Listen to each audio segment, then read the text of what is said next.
The last thing Sergeant Dara Voss heard before the communion signal dropped was the sound of her own breathing, ragged, too fast, bouncing off the ceramic walls of the holding cell they'd built inside her skull. She pressed two fingers to the base of her jaw where the implant's secondary relay sat just beneath the skin.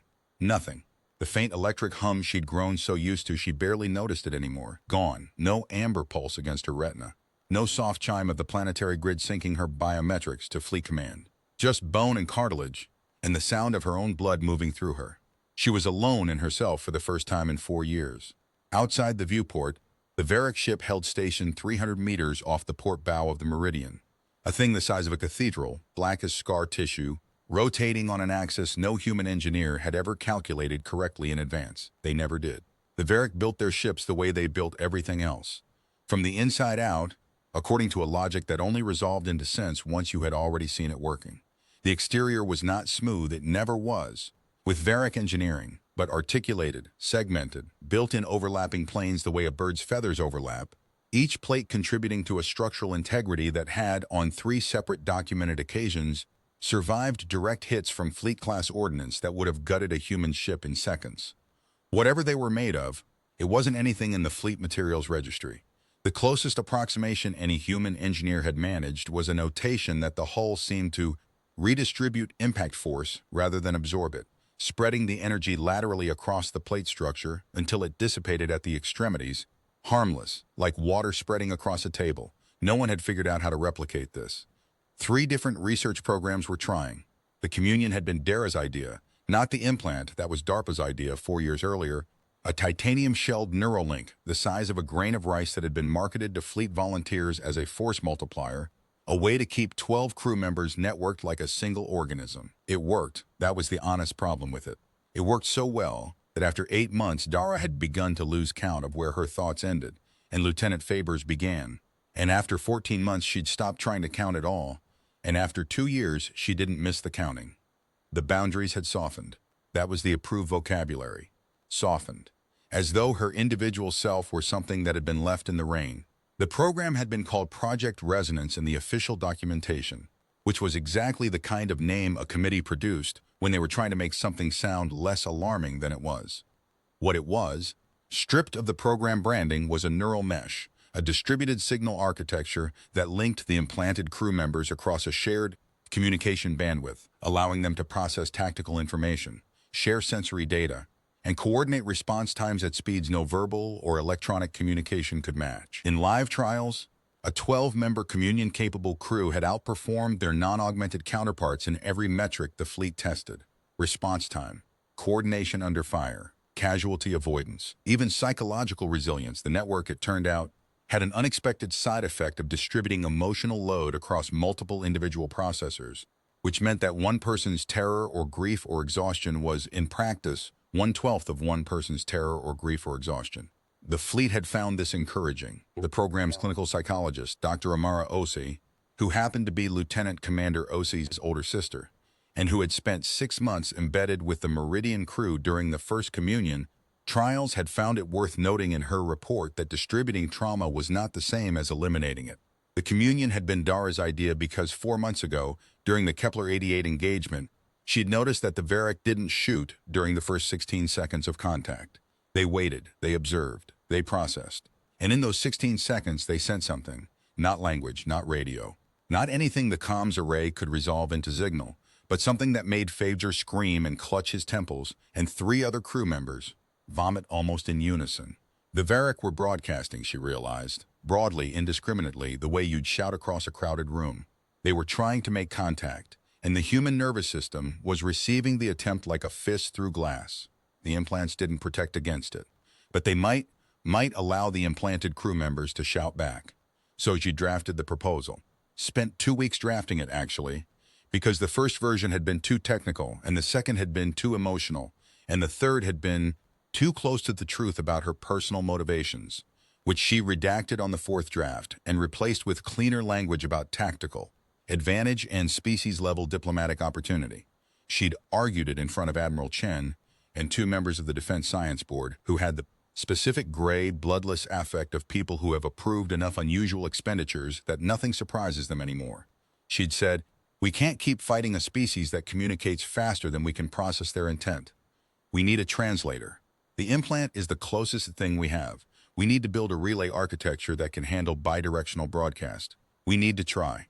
Chen had said, "You know what you're proposing is irreversible." She'd said, "I know." She hadn't entirely meant it at the time. She had meant the technical part. Yes, you couldn't unbuild a relay, couldn't unopen a channel once the architecture was live. What she hadn't fully reckoned with, saying, "I know," in that conference room, with the recycled air and the Defense Science Board members looking at her with their gray, considering faces, was what she was proposing to do to herself. Not just building a relay, volunteering as the first point of contact, putting her own signal on the line and seeing what answered. She hadn't thought about that part clearly until she was on the floor of her bunk at 0214 ship time, the night before the operation was scheduled, staring at the underside of Faber's bunk above her and thinking about the particular quality of silence that had surrounded her for the first 30 years of her life, and thinking that she'd spent 4 years learning how to not be alone inside her own skull, and thinking about what it would feel like to be alone in it again deliberately as a tactic. She'd decided she could do it. She had practice. The signal dropped at 09 Varter ship time, and it didn't come back, and Dara sat with her back against the cold wall of her bunk and methodically worked through everything she still knew how to feel on her own. Fear, yes, that was still hers, still recognizably the thing that lived in her chest and shortened her breathing. The particular texture of the Meridian's recycled air, slightly plastic, slightly sweet from the carbon scrubbers. Hers, the weight of her own hands in her lap. The specific pressure of the deck plating under her. The memory of her mother's kitchen in Kelowna. The specific slant of October light through the window above the sink. The sound of the kettle. Her mother's voice saying her name. All of that was still there, still hers, still intact. She'd been afraid in the early months that the network would dissolve her the way solvent dissolves paint. No individual color left, just one even wash. That hadn't happened. She was still Dara Voss. She was just also sometimes Faber and OC and the 7 others on the Meridian's communion-capable roster, their thoughts arriving in her peripheral awareness the way sound arrives from another room. Identifiable, textured, belonging to someone specific. She missed them. The silence without the mesh was not the same as the silence before the mesh. That was the thing nobody told you when they put the implant in. It was like the difference between a room that has always been empty and a room that has been emptied. One you don't notice, the other you feel in your teeth. She pressed her fingertips against the relay again and got nothing. And then the ship shuddered once, not an impact, something slower like a long exhalation, and the lights shifted from white to the flat amber of partial emergency power, and she understood that the Varric had done something to the Meridian's electrical systems. Not destroyed, not yet. Something more delicate, the kind of surgical precision that the fleet's engagement records noted with clinical unease. The Varric, when they chose to, could disable individual ship systems with a specificity that implied not just tactical intelligence, but detailed knowledge of human engineering, architecture, which meant they had been studying, which meant the 16 seconds at the beginning of each engagement had not just been silence. She got up. The corridor outside her bunk was empty. That was wrong. The Meridian ran a crew of 47, and in the 4 years Dara had served aboard her, she had never seen an empty corridor. She walked toward the bridge, past the galley where someone had left a coffee bulb on the table still slowly rotating in the micro-G, past the medical bay where the lights were off and the door had been sealed on its automatic emergency lock, past the armory where the door stood open, and 3 of the service rifles had been removed from their rack along with 2 sets of EVA-rated tactical armor that nobody ever actually wore because the Varric didn't conduct boarding operations. Nobody had told the Varric that. The rifles being gone was either very good news or very bad news, and she found she couldn't work out which without more information. And more information was on the bridge, so she walked faster. The corridor walls were standard fleet gray, marked at intervals with emergency routing diagrams in high-visibility orange. She had walked this corridor so many times in 4 years that she stopped seeing it. It was a path, not a place, a medium for movement rather than something with content. She noticed it now. Noticed the small scuff on the left wall at knee height, 3 meters past the armory that had been there since the Gleasy 667 engagement when Ensign Park had caught a ricochet to the shoulder and gone. Down hard, and Faber had grabbed him and they'd hit the wall together. Noticed the ID tag engraving beside the medical bay door. Someone had scratched a small cap below the official medical bay authorized entry-only text, 3 centimeters tall, surprisingly detailed. She had never noticed it before. She stopped walking for 2 full seconds to look at it and then kept moving. The bridge had 3 people in it. Faber, who was sitting on the deck with his back against the navigation console and his eyes fixed on something at ceiling height that wasn't there. Ensign Yildiz, who was standing at the comms array with her arms wrapped around her own torso as though trying to hold her ribcage closed. Her shoulders curled forward in a posture that was not fear but was extremely close to it. And Lieutenant Commander Osi, who turned when Dara came through the hatch and immediately said, "Communion's back." Briefly, it dropped and came back. "Did you feel it?" "Feel what?" Dara said. "I felt it drop. I didn't feel it come back." Osi crossed the bridge in 4 steps and put both hands on the sides of her face, not tenderly, diagnostically, the way you'd check a patient for a concussion. His hands were very steady. They were always very steady, Osi's hands, a quality that had struck her the first time she'd watched him work and that she'd later realized was not temperamental, but trained. He'd spent 3 years as a trauma medic before Fleet Intelligence had recruited him, and the steadiness was muscle memory, the body's learned response to situations that demanded precision. "Your relay isn't syncing," he said. "I can see the ping. It's querying the network, but you're not in the mesh." "How long? 20 minutes, maybe 25. He stepped back. His expression was the specific version of professional calm that meant he was managing something considerably worse than calm. "They did something to the network. Not to the hardware. The hardware's fine. I've run a full diagnostic. All 11 implants are physically intact, and the signal architecture is clean. They got into something upstream of that. The network is running. All 11 of us are communing, except you." Dara absorbed that. "And Faber?" "Faber had a bad time of it when the signal spiked. Osi glanced toward the deck where Faber sat. "He's physically fine. His biometrics are normal. He's just elsewhere. It'll pass. He needs an hour." She looked at Faber, who had still not moved, still watching whatever his eyes were fixed on. His breathing was even. His hands were loose in his lap. His expression had the quality of deep attention. Not absence, but a kind of directed presence focused entirely on something she couldn't see.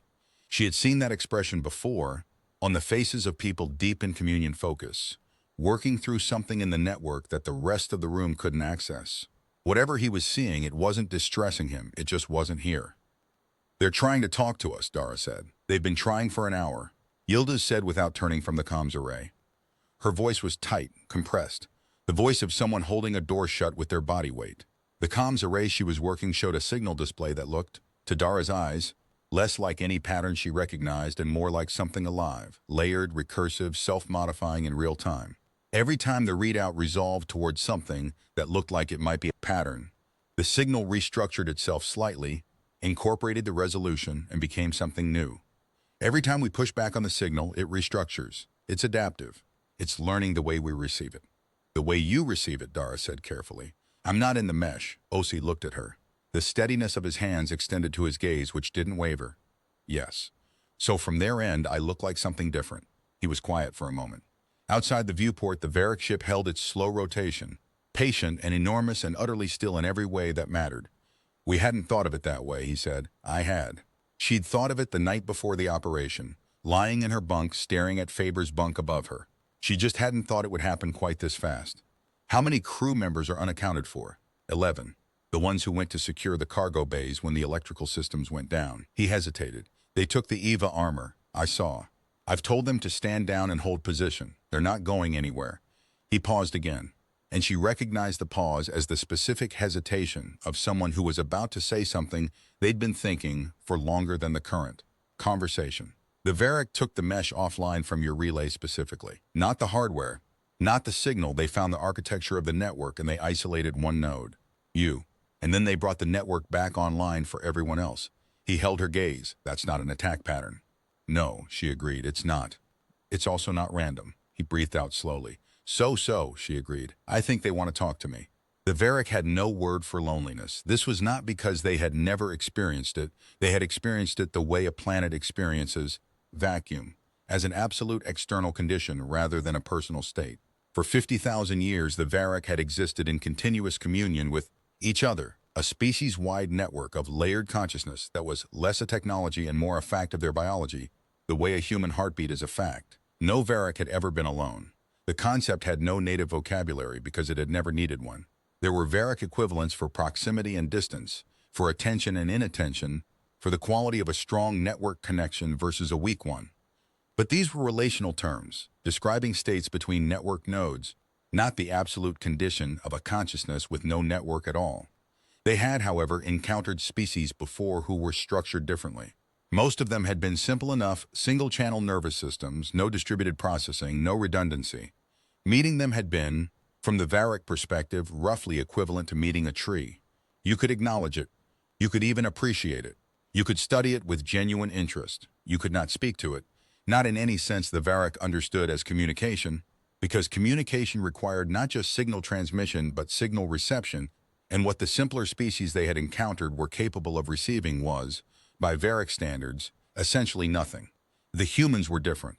The humans had found a way to approximate what the Varric were born with. It was crude. The Varric perception of it was of something like a child's drawing of a cathedral. The proportions uncertain, the scale not yet mastered, but unmistakably reaching toward the same shape, unmistakably built with the same intention. 11 individual consciousnesses, networked together across a shared signal architecture, still individually distinct but capable of distributed processing, of shared sensory data, of something that from the outside looked, faintly, like what the Varric had always called communion. And when the Varric had reached into it 8 months ago at Kepler 88, learning the signal architecture the way you learn the grammar of a new language, not from a textbook but from repeated exposure, from pattern recognition, from the slow accumulation of structural understanding, they had found 11 distinct individual presences, linked but still separate, still themselves, like 11 notes sounding in unison, each one still recognizably a single note. They had been delighted. There was no more accurate word for it. They had modulated the contact signal in what they considered a gentle greeting, the neural frequency equivalent of speaking softly to a startled animal, and the result had been that one of the humans fell down and stopped responding to his environment, and 3 others experienced intense physical distress, and then the weapons arrays came online, and the engagement degenerated into exactly the kind of violence the Varric had been trying to avoid. The Varric had not been delighted by this. They had spent the 8 months since Kepler 88 in the specific kind of collective distress that, for a species without individual loneliness, was the worst available emotional state, networked grief. Not the grief of 11 or 50 or 1,000 individuals each bearing their share. The grief of an entire connected species simultaneously, the event of causing unintentional harm to another conscious species reprocessed and re-experienced by every Varric simultaneously, over and over, the collective memory of the moment too significant to compress into archival storage and too painful to continue holding in active processing. They had tried to speak. They had hurt people. This was not acceptable. Finding a way to not hurt people was the only thing that mattered. They had studied human signal architecture with a focus that in Varric terms was equivalent to emergency research. Every engagement in which fleet ships had managed to survive long enough for the Varric to accumulate signal data had been a data collection event. They were not fighting. They were listening. And the violence was incidental to the listening. And they were aware this was a moral problem, that they were hurting people while trying to understand how to stop hurting people, and they had no framework for resolving that contradiction that didn't require them to simply stop attempting contact entirely, which every Varric alive found unthinkable. You did not abandon a conscious species to isolation. That was the most fundamental ethical precept of Varric civilization. You reached across whatever distance existed. You found the signal. You found the way in. They recalibrated. They gentled the signal further. They learned, through repeated analysis of the contact recordings from Kepler 88 and the 6 subsequent engagements, how the human network architecture was structured, what its bandwidth limits were, where its frequency sensitivities lay. They spent 4 months building a contact approach that they believed would not cause physical harm. They were working from incomplete information.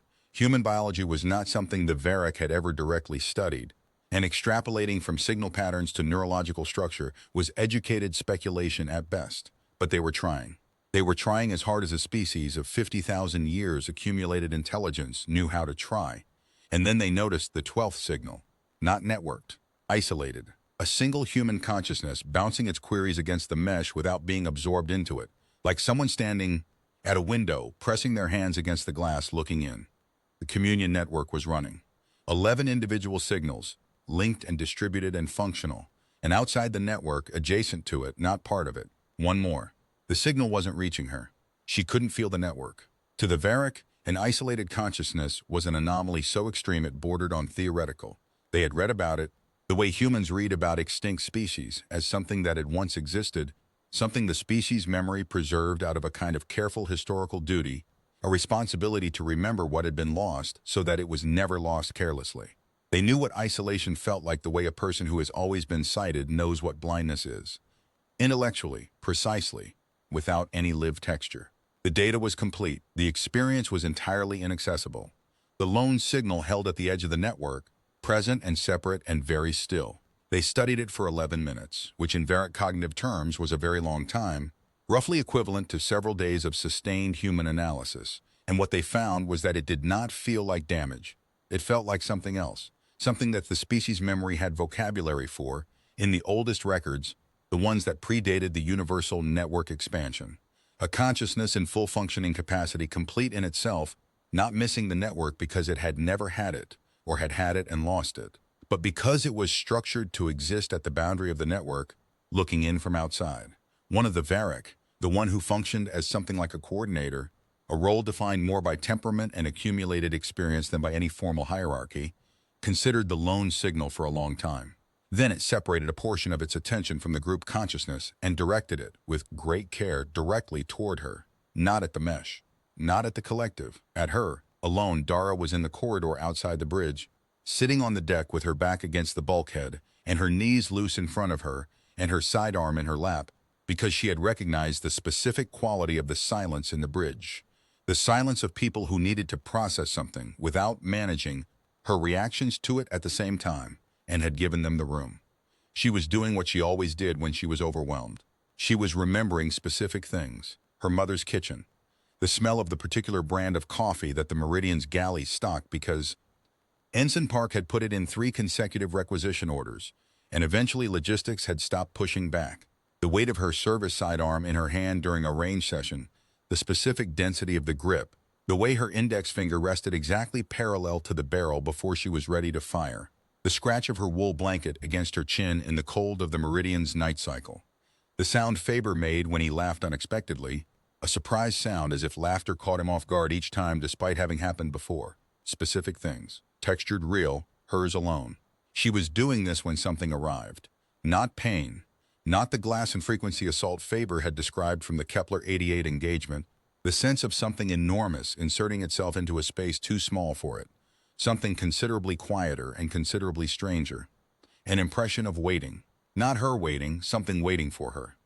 Something that had been waiting for some time and was now, with what she could only describe as careful deliberateness, making the fact of its waiting known. The way someone knocks softly at a door they're not sure is answering. The way you lower your voice in a space where you don't know the acoustics. She sat very still. The impression didn't intensify. It stayed where it was, just at the edge of her awareness, patient, utterly without aggression. The way a person stands in a doorway when they're not sure if they're welcome yet, and they're willing to keep standing there until the question is resolved. And they are not in a hurry. She had been a soldier for 14 years. She had done 3 tours before the Meridian, 2 combat deployments, and 1 peacekeeping rotation that had turned violent in its 4th month and ended with 12 casualties and a service commendation that she had accepted because refusing would have required explanations she didn't want to give. Her first instinct was to reach for her sidearm, and she did, and then she kept her hand on the grip without drawing it and made herself think clearly. The Varric had 300 meters of open vacuum and 1 heavy cruiser between them and her. A sidearm was not a relevant variable. What she could do was sit here and breathe and try to determine whether what she was experiencing was a communication or an attack. She listed the differences as she knew them. An attack would be escalating. This wasn't escalating. An attack would be targeting the most vulnerable point of the system. And she was not the most vulnerable point of anything. She was the sergeant, sitting in the corridor, isolated from her crew, physically and neurologically out of the loop. If you wanted to take down the Meridian, you started with OSE, who was Communion Command, or you started with the bridge systems, which were already half compromised. You didn't start with the one who wasn't in the network, unless the one who wasn't in the network was exactly what you were looking for. She thought about her mother's kitchen. Deliberately, with full sensory detail, the October light at a 30-degree angle through the window glass, warming the wooden table, the particular orange-brown of it, the kettle on the old electric range, her mother's hands around a mug, competent hands, the hands of someone who fixed things and built things, and never thought of herself as someone who fixed or built things because she'd been doing it her whole life, and that just meant it was ordinary. The impression shifted slightly. It didn't become her mother's kitchen. It didn't have the vocabulary for that. She could feel the absence of vocabulary the way you feel the absence of a word you're reaching for, but something in its texture changed. Something that she would later struggle to articulate to the debrief panel, finally settling on the word curious. It felt curious, as if the waiting had discovered something it hadn't expected and was now leaning toward it with attention. Like the specific quality of a person's face when they catch a scent they recognize from childhood and haven't smelled in years, that reaching, that sudden presence, she thought deliberately. I know you're there, the impression answered, not in words, but in something she understood as acknowledgement. Yes. And I know you're there, she thought. Why are you talking to me and not the others? The impression took longer to answer this one. She had the sense of something being constructed carefully, assembled from unfamiliar materials, a response being built for a receiver it didn't have native specifications for, the way you'd calibrate a transmission for a system you'd never interfaced with before. Not guessing, but reasoning, deriving the necessary parameters from first principles. When it came as sensation rather than language. The image, not visual, more tactile, of something separated from a larger whole. Something alone. Something that the waiting had recognized because the waiting knew, from deep inside its own history, what alone looked like. She was the only one not in the mesh. They had talked to the mesh and found 11 voices. And then they had found her, the 12th signal, unintegrated, isolated, and recognized it as something that deserved its own approach. Her throat closed briefly. She didn't know why. She swallowed once hard and then said aloud to an empty corridor, "Okay, so talk." The conversation, for lack of a better word, lasted 6 hours. Later, much later, in the debrief, in the official report, in the 3 academic papers and 2 classified briefings and 1 unclassified summary published in the Astrobiology and Contact Journal 4 years after the event, various experts would attempt to characterize what happened during those 6 hours. The neurologists were interested in the measurable changes to Dara's blood chemistry, particularly the sustained elevation of certain signal compounds that typically only appeared during deep communion network activity, and that her implant showed clearly despite the fact that she was not technically communion active. The linguists were interested in what she could report about the structure of the contact, the absence of syntactic elements, the apparent primacy of sensory impression over propositional content, the seeming irrelevance of sequential order to the meaning of what was transmitted. The military analysts were interested in the tactical implications of a Varric willingness to negotiate and whether it was genuine or strategic. The psychologists were interested, with some professional delicacy, in whether the extended solo contact had caused any damage. None of them had been there. None of them had sat on a cold deck in the amber emergency lighting, with their back against a bulkhead and their sidearm in their lap and learned, piece by piece, sensation by sensation, like assembling furniture from components labeled in a language you're learning in real time, what a Varric coordinator sounded like when it was trying to speak to one person at a time. What it sounded like, she would later try to explain, was effort. Not difficulty, exactly. The Varric weren't struggling. But there was a quality to the contact that was unmistakably effortful, the way a whisper is effortful, not because it's hard to speak quietly, but because quietness is a deliberate modulation of something that would otherwise be louder.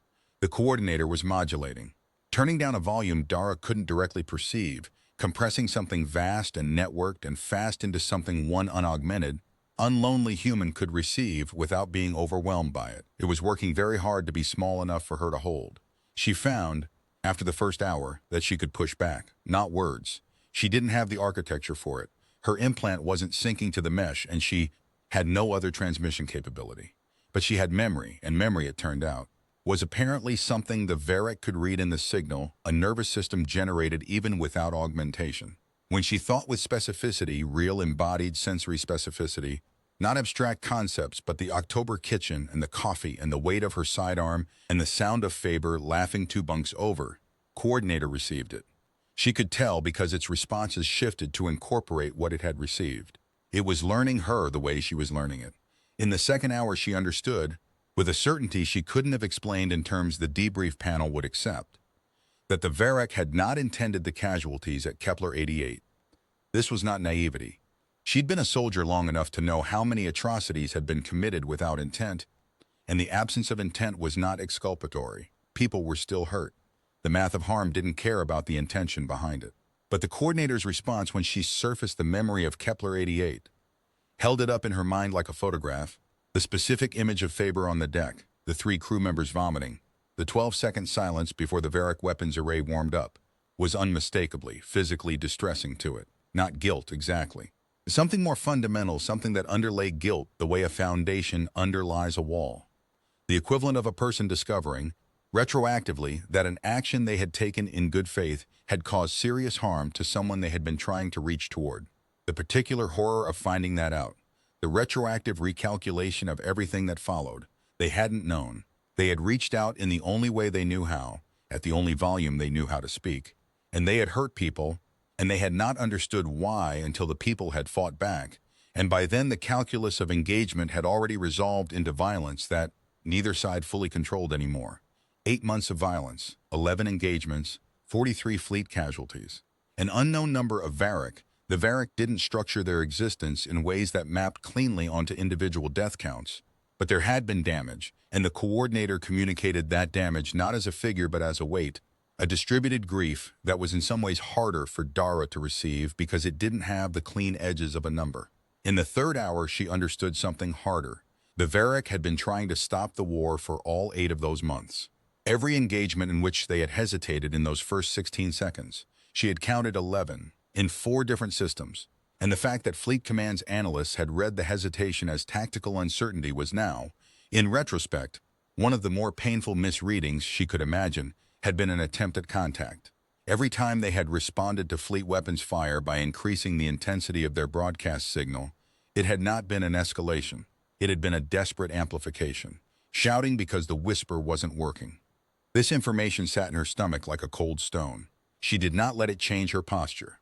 She maintained the professional stillness she had spent 14 years training into her body, the stillness that meant, I am receiving this, I am not overwhelmed by it, I can hold it, and still function. The coordinator, which had become very good at reading her in the course of 3 hours, perceived this, and gave it a quality of recognition she hadn't expected, as if her ability to hold a painful truth without being destroyed by it was something it had not assumed about her in advance and was now noting with something like respect.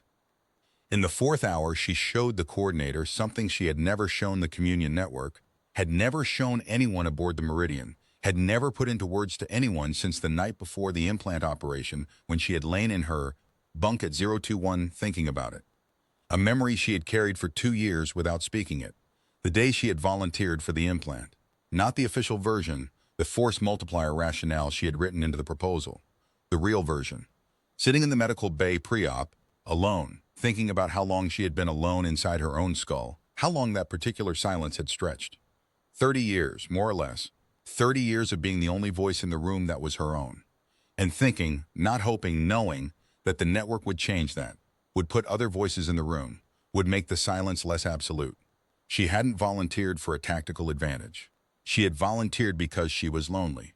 The coordinator received this and was still for a long moment.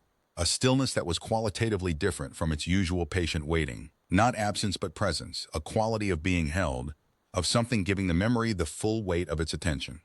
Then it sent something that had no human equivalent, but which Dara understood as. Yes. That, exactly that specific thing. We know that thing. She didn't ask it to explain, she understood. The Varric had built their network because one of them, 60,000 years ago, had been alone, not isolated by accident. There had been a congenital condition, a rare variation in the neural architecture that produced their communion capability, an absence of the specific biological structure that allowed a Varric consciousness to transmit and receive across the species network. Every other Varric born had this structure. This individual did not. They had lived and been cared for and been loved by the community in the way that you love someone who is suffering something you cannot share and cannot fix. With complete sincerity and a kind of helplessness that coexists with the love without diminishing it, and had spent their entire life watching the network from outside, pressing their hands against the glass, seeing the faces of everyone they knew looking back at them from inside a warmth they could perceive but not enter. The records of this individual were the oldest continuously maintained documents in Varric civilization, not because they had been exceptional in any other way. By most accounts, they had been an ordinary person in most respects, capable and kind and interested in the world, nothing particularly remarkable. but because what they had written, in the pre-network expansion era, before the communion architecture had been developed and distributed across the entire species, was the only first-person account of what it felt like to be alone in the absolute sense.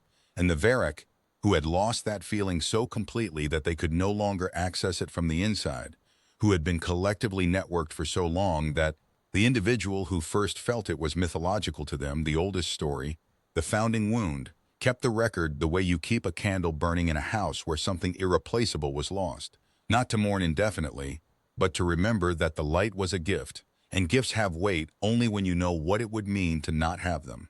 The coordinator sent her this history not in words, but in something denser. The way the communion apparently worked, a compression of experience rather than a sequence of propositions. She received it like a smell, not broken down into components but arriving whole, immediately present, immediately understood, way a particular combination of light and temperature and sound can return you to a specific moment with no translation step between the sensation and the memory. She sat with it for a while.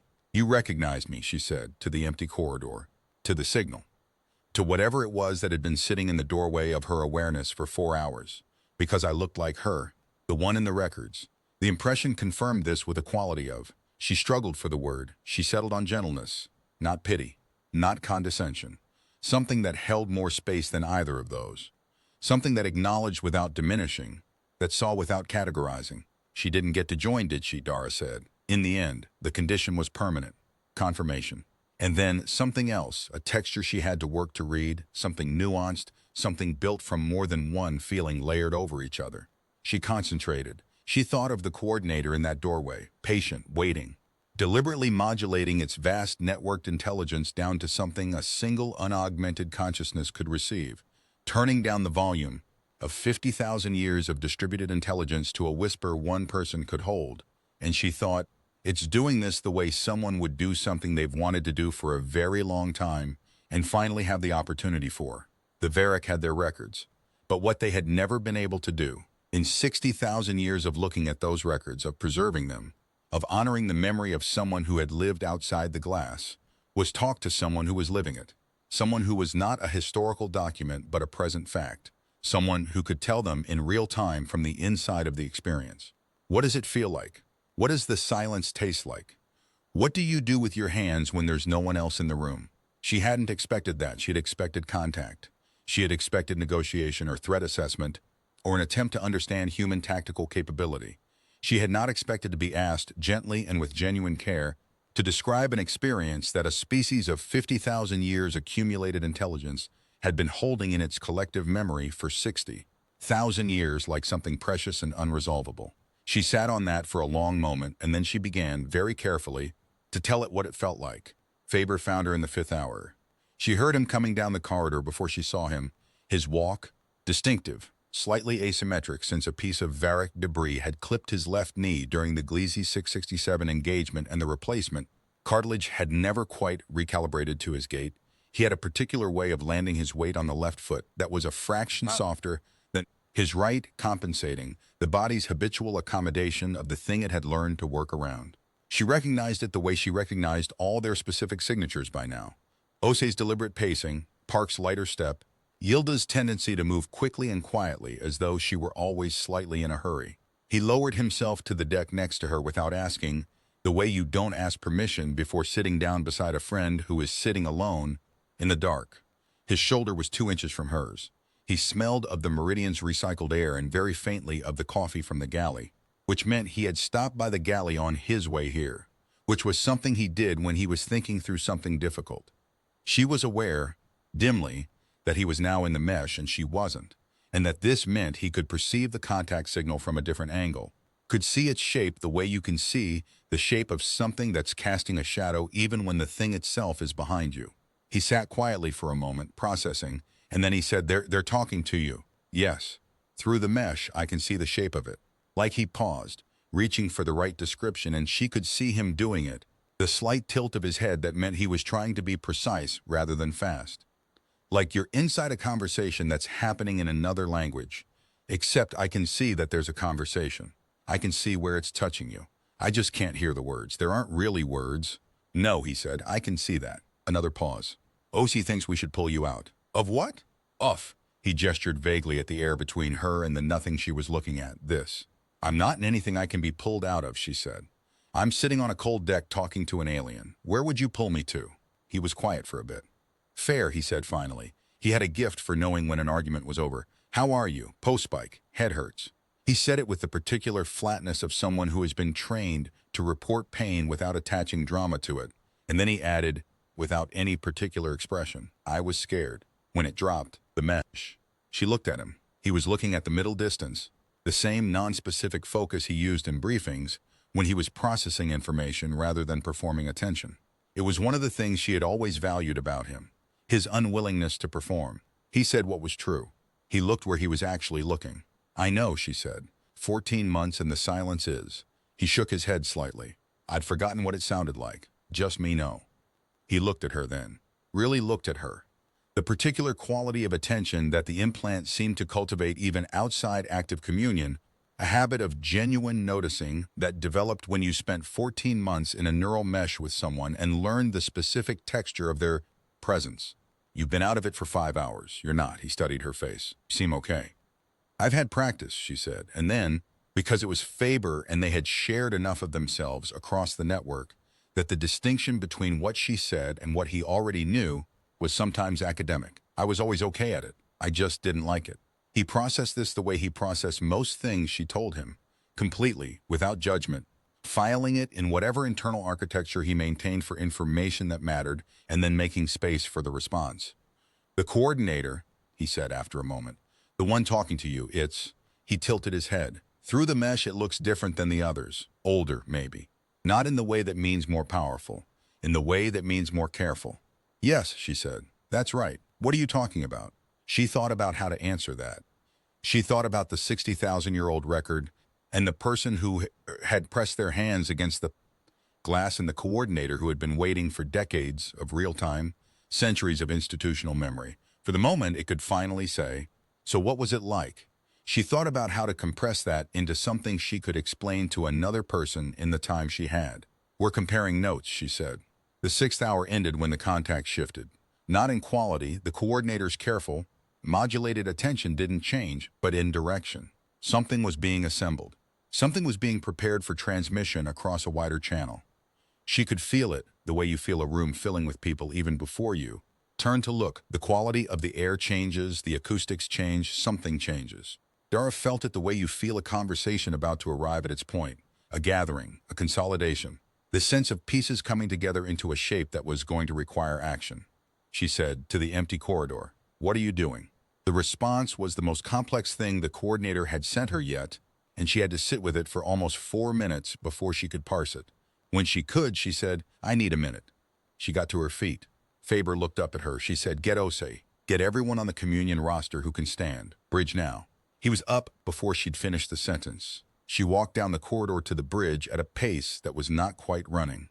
Yildiz was still at the comms array. Osi came in 30 seconds after Dara, Faber behind him. Then Park with his 2 burned fingers wrapped in white medical tape, then Ensign Adeyemi, then the others.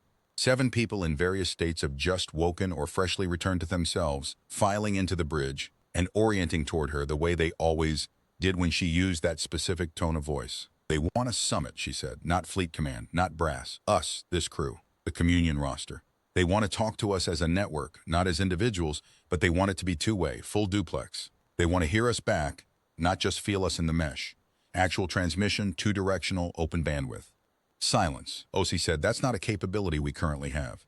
I know. They want us to build it, more silence. Then Faber, who had sat down in the navigator's chair and was looking at her with the expression he used when he was already 3 steps ahead of the conversation and was waiting for everyone else to catch up.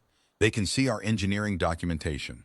They can see everything that's in the mesh, which means they know what components we have, what our signal architecture looks like, what our bandwidth limits are. They're not asking us to build something from scratch. They're asking us to modify the existing communion relay to handle bidirectional broadcast at their frequency range. They've already done the calculations. They want to send them to us. Through you, Osi said. Through me. Yildiz turned from the comms array. She was young, 23, 24, the youngest on the roster. And she had the look on her face that she sometimes got in engagements. A particular brightness that was not quite fear, and not quite excitement, and was something that Dara had always thought was one of the things that made her very good at her work. The quality of someone who does not look away from difficult things. If we build that relay, she said, we're not just talking to the coordinator, we're talking to the whole network. Yes. The whole network, Yildiz repeated. All of them. Everything they are.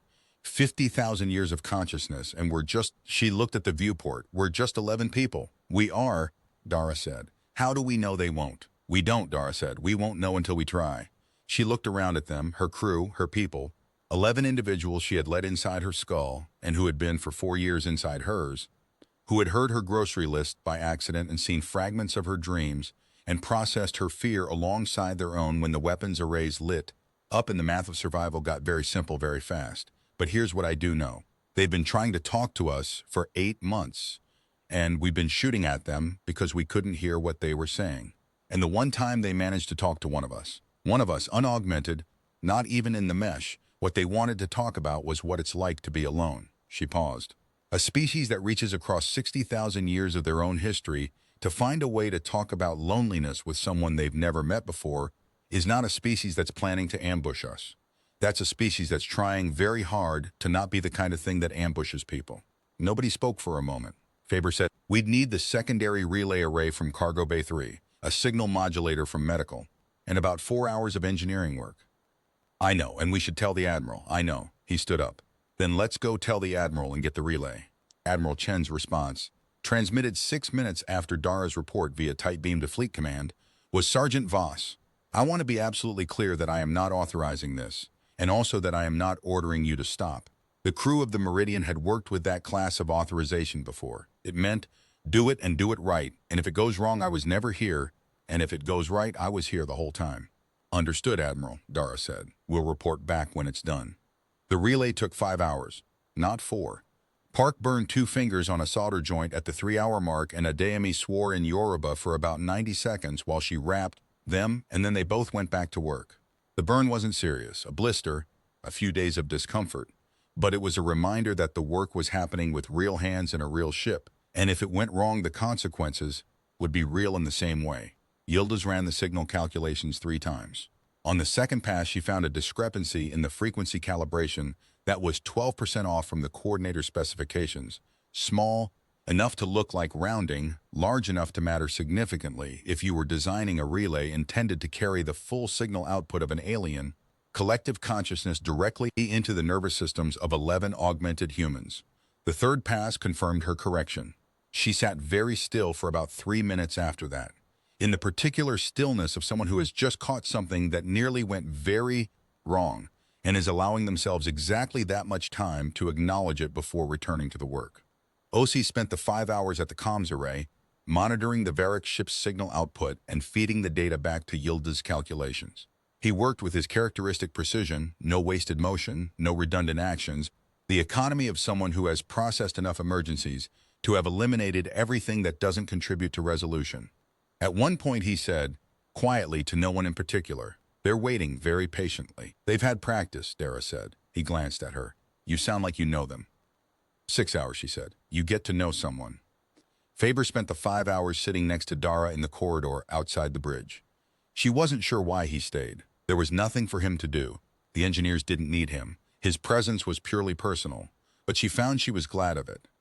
The contact with the coordinator was still there, still present in her awareness like a low light at the edge of a room. And having Faber next to her, solid and real and breathing, his physical presence specific and irreducible, the asymmetric weight of his footsteps, the particular way he held his hands when he wasn't using them, loose and slightly open, helped her stay calibrated, reminded her where the floor was. They didn't talk much. At one point, he passed her a ration bar that she didn't need but ate anyway, mostly because he'd passed it to her and refusing it seemed beside the point. The ration bar was the vegetable protein flavor, which was the least popular in the galley stockpile, because it tasted optimistically of something that was trying very hard to be a vegetable and not quite succeeding. She ate it anyway. It tasted like the Meridian, like 4 years, like being exactly where she was. At another point, Faber said, quietly, looking at the middle distance, do you think they're scared? I think they're not built for it the same way, she said. But yes, something like it. Of us? Of getting this wrong again. She unwrapped the last corner of the ration bar. They got it wrong at Kepler 88 and people got hurt, and they've been trying to figure out how to not do that again for 8 months. They don't have a framework for causing unintentional harm.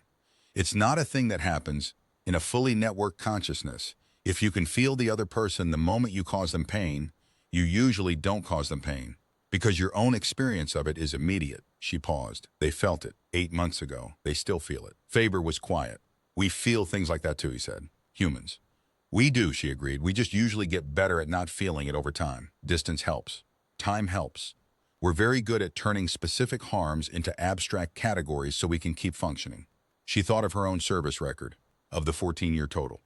The Varric don't seem to have that capacity. Every harm is immediate, permanent, held by the whole network simultaneously, which would be devastating if the harms were large and frequent. But it also means you can't become indifferent to them. You can't build a callus over it. Is that better? Faber asked. She thought about it seriously. I don't know. I think it might be more honest. He was quiet again. Then, when this is over, when they get the relay working and we do this thing, what happens? I don't know. Dara. I genuinely don't know, Faber. I know what I hope happens. What? She looked at the ceiling. The amber emergency lighting had been running for 11 hours now. She had stopped noticing it the way you stop noticing a sound that doesn't change. I hope we get to do it right. I hope when we open that channel, it goes the way the last 6 hours went, except everyone gets to be part of it instead of just me. I hope it's weird and hard and takes years and we keep getting it wrong and figuring out what we got wrong and getting it slightly less wrong the next time. She paused. I hope it's like what it was when we first started communing. That terrible first week when everything was too loud and nobody knew how to modulate, and OC kept accidentally broadcasting his grocery lists. Faber laughed. It was small and genuine and surprised the way his laughter always was. He did that for 3 weeks. It was sweet, she said. It was one of the most human things I'd ever seen. This incredibly capable, disciplined person accidentally sharing his grocery lists with 10 other people through a neural mesh because he'd never had to learn the courtesy of it before. Because nobody had. We were all figuring it out in real time and the grocery lists were. She stopped. The grocery lists were us being new at something, being clumsy at it, being human at it. He needed eggs. He always needed eggs. They sat with that for a moment. I hope, she said, that's what it's like, on a much bigger scale. 2 species, both clumsy, both new at it, working out the courtesy of it in real time. I hope it's ridiculous and slow, and there are a lot of moments that are the equivalent of someone accidentally broadcasting their grocery lists into the wrong channel. She paused. I hope we get to be new at it together. The relay came online at a 347 ship time. Yildiz ran her final check, said clean signal, clean architecture, no residual interference on the human side bandwidth. We're good. And then sat back and looked at Dara with a face that was doing several things, simultaneously and resolving them all into a single careful expression of readiness. The crew of the Meridian's communion roster arranged themselves in the bridge, some seated, some standing, the physical logistics less relevant than the neural positioning, the deliberate opening of the mesh to the new relay's signal range. Dara was at the center console. The relay was built. The architecture was ready. On the other side of 300 meters of vacuum, the Varric ship had been perfectly still for the last 40 minutes. The first time in 11 hours it had stopped its rotation, as if it were gathering itself, settling into position, holding the space for what was coming. Osi said, on your mark. Dara had a specific memory, from somewhere in the middle of the second year of communion, of the first time she had managed to share something across the network that she had not been trying to share, a fragment of a dream, arriving unbidden in the peripheral awareness of the 7 other crew members who were communion. Active at the time, she had woken to 7 people being very carefully, very kindly tactful about the fact that they had all just experienced a piece of her dream involving her mother's kitchen and a cat she had owned at 11 years old, and was still occasionally looking for in the back of her mind. 24 years later, it had been mortifying, and then it had been something else. It had been the particular quality of not being alone that she had not had language for before that moment. The feeling of being known without having decided to make yourself known. She had not been looking for it. It had found her because she had opened the door. Mark, she said. The first contact lasted 91 minutes. In those 91 minutes, nothing exploded. Nobody fell down, nobody vomited. 3 members of the communion roster wept, which the debrief panel would note clinically as an anomalous emotional response event, and which Dara would note in her own report as the most reasonable thing that had happened in the entire 11 hours.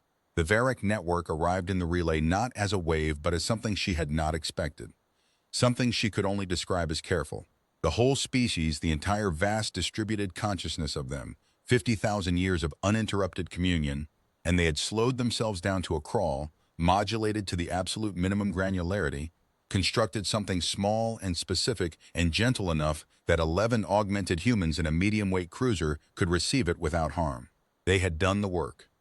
They had done 50,000 years worth of institutional learning about their own communication architecture, and they had applied all of it. And what arrived in the relay was the frequency equivalent of someone turning off all but one lamp in a room that had been blazingly lit and sitting quietly in the dimness and waiting to see who came in. What the Varric sent in those 91 minutes, not in language, not in anything the debrief panel would be able to reduce to a transcript, not in anything that would ever fully survive the translation into human cognitive categories, was something that the communion roster experienced as a shape, not visual.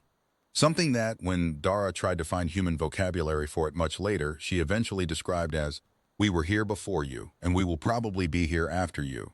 And in the middle, we would very much like to know who you are. Not what can you do, not are you a threat, not what do you want, who are you?" As a question asked with genuine attention, with the patience of a species that had already demonstrated it could wait 60,000 years for the right moment. And because it was the communion and not a single isolated signal, what came back, unrehearsed, uncoordinated, bursting out of 11 individual humans who had been holding tension in their bodies for 11 hours and were now releasing it into a channel wide enough to hold it, was not a prepared statement or a diplomatic formula or anything that had been planned.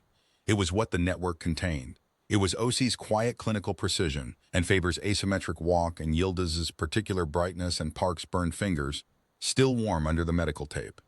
It was Adeyemi's 90 seconds of Yoruba. It was the memory of the cat scratch on the medical bay wall. It was the coffee in the galley rotating slowly in the micro-G. It was Dara's mother's kitchen in October. It was the grocery lists. It was the cat. The Varric received it. Dara felt, through the relay, their response, and she would spend years trying to describe it and never feel she had found quite the right words, and in the end would settle on a description that she knew was insufficient, but was the best honest account she could give. It felt like being recognized, not assessed, not evaluated, not classified or cataloged or filed under a category. Recognized in the specific sense of, yes, I see you, I know what you are, I am not surprised by you, I was in some sense expecting you, not because I predicted you, but because I have been waiting for something that is this kind of thing for a very long time. The Varric had records, 60,000 years old, of someone alone. They had never met someone who had found their way back in. The ceasefire agreement took 8 months to negotiate, and in every account Dara gave of it, she was scrupulous about crediting the linguists and the diplomats and the xenopsychologists who built the formal architecture of it. The relay that the Meridian's crew had constructed in 5 hours with burned fingers and corrected calculations was the prototype for the contact arrays that fleet eventually installed in every first-line ship. The signal protocols that Yildiz developed during the 91 minutes of the first contact became the basis for a contact linguistics framework that 3 universities were still building on 7 years later. The formal ceasefire document was negotiated by people much better qualified than a ship sergeant and an 11-person communion roster. She was clear about all of this.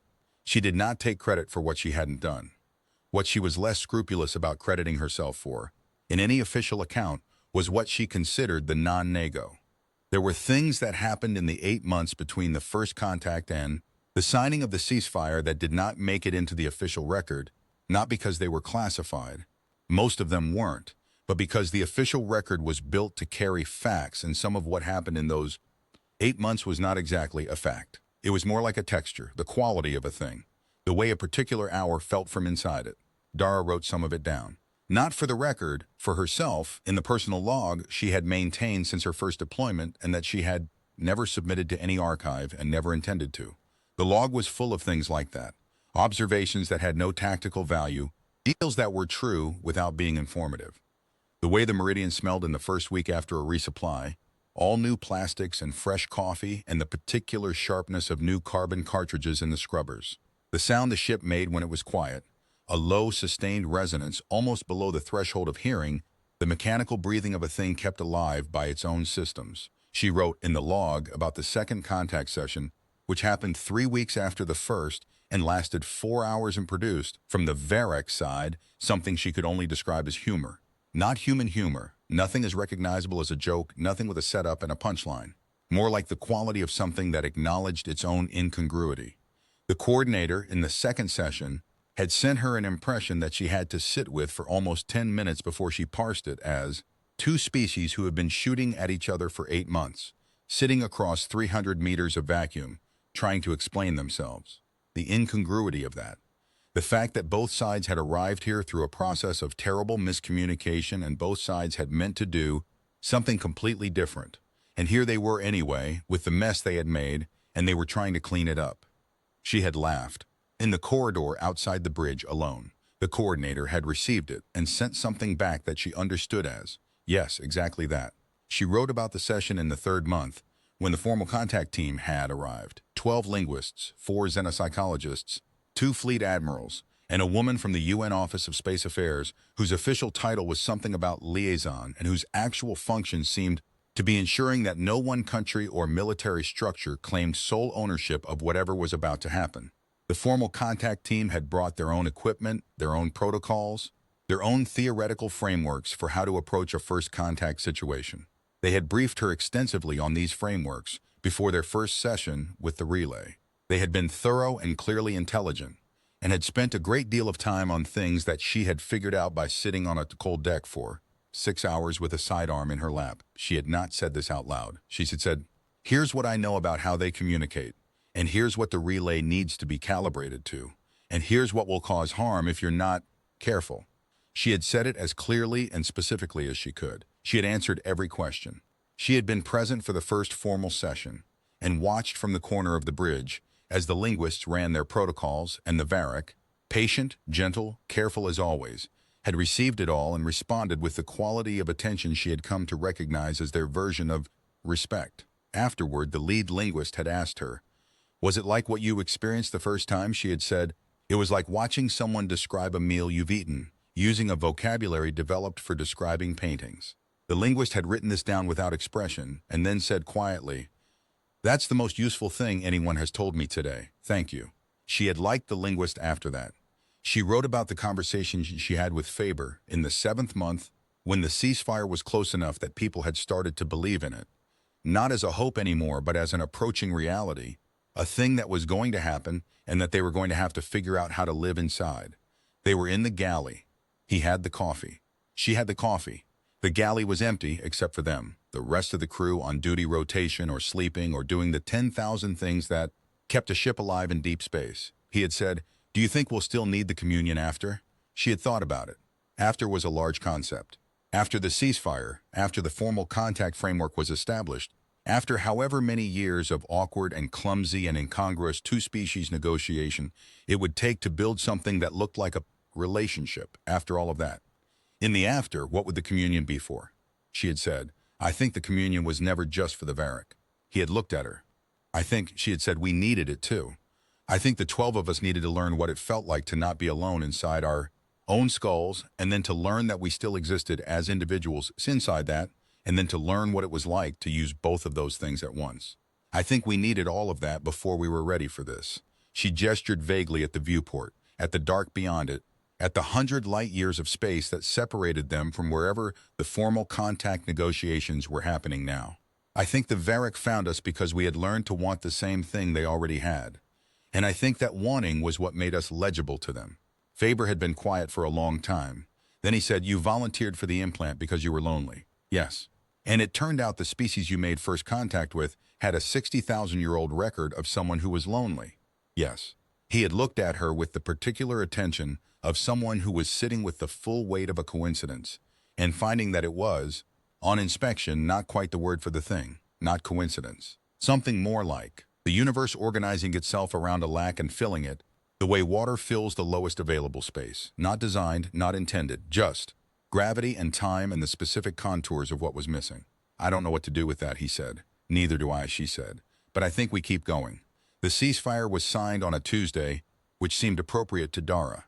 Not a significant day, not a day that felt like history while it was happening, just a Tuesday in the 43rd month since the Kepler-88 engagement with the same recycled air and the same institutional coffee, and Osei still occasionally kneading eggs. She was not present for the signing. She had been reassigned to the Contact Liaison Course 6 months earlier, which was a new structure built specifically for this work, and which had exactly the organizational chaos you would expect from a structure built specifically for a situation that had never existed before. She was based on Callisto Station, which she had visited twice before in her career and which she still didn't entirely like. Too large, too loud, too much a place where many things happened at once in close proximity. She missed the Meridian. She missed the particular scale of it, the 47-person ecosystem, the way you could know a ship that size completely. Every corridor, every sound, every person. She watched the signing on the station's public broadcast screen in the cafeteria, surrounded by people who were crying or very quiet or both. The formal representatives were humans she recognized from the briefings and Varric representatives whose presence on screen was rendered through a signal interface that translated their network-based communication into something visual for the broadcast. A moving abstraction, light and pattern, not a face, but something that carried the quality of attention and presence in a way that a camera pointing at a Varric physical form would not have. Someone next to her, a young technician she didn't know, said, "I didn't think I'd live to see this." She didn't say anything. She was thinking about the cold deck and the amber light and the 6 hours hers, and the sidearm in her lap, and the thing that had arrived in the doorway of her awareness like someone knocking very softly to see if she was home. She was thinking about the cat from her dream, the one she had owned at 11 and was still occasionally looking for. The one the communion had broadcast unintentionally across 11 neural meshes while she was asleep. The one that was in some way she could not fully articulate, part of why she was standing here watching the signing on a cafeteria screen on Callisto Station on an otherwise unremarkable Tuesday. She thought, "I found my way back in." Then she finished her coffee, which had gone cold while she was watching the screen, and went back to work. The last thing she wrote in the personal log, on the night the ceasefire was signed, was short. She had been a better writer when she was younger, when she had had more time for it and fewer things in her head competing for the available space. What she wrote was not polished. It was the kind of thing you write when you're alone, and it's late, and the thought is real, and you want it down before it becomes something you remember having thought rather than something you actually have. She wrote, "The thing about being alone for a long time is that you develop a very precise understanding of exactly what you are. Not what you're capable of, you can always be surprised about that, but what you are, the dimensions of yourself, the specific shape of your absence in a room. I knew that shape for 30 years. I thought when I joined the mesh, I was erasing it. I wasn't. I was just moving it somewhere safer, somewhere it could be held without being heavy." She wrote, "Tonight, a species that has not been alone in 60,000 years signed a document that says we are worth talking to." I think they already knew that. I think they knew it the moment they found the one signal that was outside the mesh. I think they knew it because they had been keeping the records of what that looks like for 60,000 years, waiting for the moment they could compare notes. She wrote, "I hope she would have liked this, the one in the records. I hope she would have found it. Not redemptive, exactly. I'm not sure anything redeems 60,000 years of pressing your hands against glass. But I hope she would have found it good. The thing her absence made possible, the shape she left in the world." Then she closed the log and turned off the light. Outside the viewport, the stars were the same as they had always been, patient, enormous, indifferent to the small and consequential things happening in the dark between them. Inside the room, the silence was familiar. Not empty, just quiet. She left the light off and listened to it for a while. It was enough. There is a thing that happens, sometimes, when you have been part of something historic. Not the famous kind of historic, not the kind that gets a monument and a date circled on calendars, but the quiet kind, the kind that reshapes the shape of things without announcing itself. And the thing that happens is that you stop being able to see it clearly. You are too close to it. It is woven into everything around you and into you, and you can no more see its outline than you can see the air you're breathing. Dara had that problem for the first 2 years after the ceasefire. People would ask her, at the Contact Liaison Corps briefings or at the interminable formal dinners that constituted an alarming percentage of her working life now, what it had been like. And she would answer, always honest, always specifically, always with the particular detail she had learned to trust. The cold deck, the amber light, the 6 hours, the sidearm, and the people who asked would nod and write things down, and she would feel, each time, that she had given them the facts and missed the thing. The thing, she thought, was smaller than the facts and also larger. The thing was, she had been sitting in an empty corridor, alone, which was a condition she knew well, and had spent years trying to remedy and had finally remedied and then found herself in again. And instead of it breaking her, it had been exactly what was needed. The flaw had been the feature. The wound had been the credential. She didn't know how to say that without it sounding like a lesson, and she distrusted things that sounded like lessons, because lessons were clean and life was not clean, and the version of this story that had a lesson was not the version she had actually lived. The version she had actually lived was messier.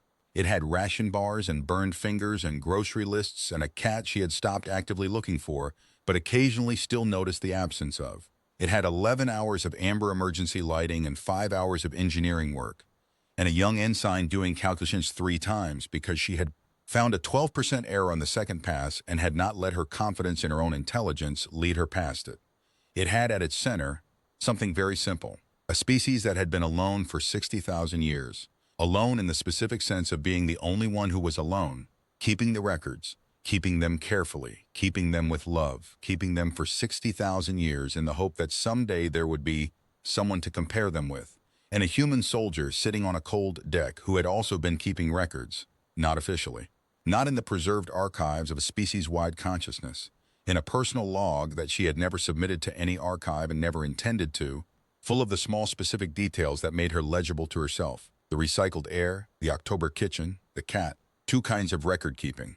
2 ways of saying, this happened and it mattered and I want to keep the shape of it. She thought, sometimes, that this was what the communion was really for. Not the tactical advantage, not the force multiplication, not the response time metrics. Those were real.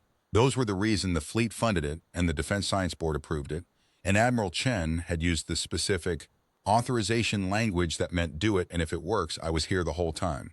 But underneath the tactical purpose, which was real, there was something else that was also real. 12 people agreeing to be known by each other, agreeing to stop being the only voice in their own rooms, agreeing to let the specific, irreducible details of themselves, the grocery lists, the dreams, the cats they were still occasionally looking for, travel across a shared architecture and arrive in someone else's awareness. Unasked, sometimes inconvenient, always real. It was the same thing, at different scales, with different species, but the same thing underneath. She wrote this in the log, a year and a half after the signing, sitting in her quarters on Callisto Station, while the station's systems hummed their low-frequency background note and the coffee in her mug cooled to the specific temperature at which it was no longer good but was still warm enough to justify holding. She wrote, I think the first contact was possible because we were already practicing. Not for aliens. We didn't know about aliens yet, or we knew about them the way you know about a theoretical condition, not an imminent fact. But we were practicing the same skill, learning how to be known, learning that being known didn't dissolve you, learning that the specific, particular, irreducible thing that was you was not a vulnerability to protect, it was a frequency to transmit. She wrote, I think the Varric found us because we were broadcasting. She set down the mug and looked at the viewport, where the stars were doing what stars always did, which was nothing and everything simultaneously, holding their positions, maintaining their patient distances, existing without reference to the small consequential events happening in the dark between them. She thought about the coordinator in the doorway. Patient, enormous 50,000 years of accumulated intelligence modulated down to a whisper because that was what the moment required. Standing at the glass, finally, after 60,000 years of keeping the records, with someone on the other side who could tell them what it had been like from the inside. She thought about what it had sent her in that 4th hour when she had shown it the real reason she had volunteered for the implant. That, exactly that, she thought. Yes. She finished the coffee cold and went to bed, and in the morning she got up and went back to the work, which was never finished and probably never would be, which was its own kind of comfort, the kind that says, there is enough left to do that the question of whether it matters does not arise. The communion mesh was quiet in her implant. The others were sleeping or working or somewhere she wasn't. She had the room to herself. She was, as she had always known how to be, okay with that. Not happy about it, not unhappy. Just okay, which was not nothing and never had been, and she had stopped pretending it was. She put on her uniform and went out into the station's corridors, which were too large and too loud and not the meridian, and went to work. Behind her in the empty room, the details of her remained, the cooling coffee, the log with its careful record, the window of the viewport through which no October light had ever come, the shape of her absence, precise and familiar and entirely hers. Ready, as it had always been, for the moment it was needed.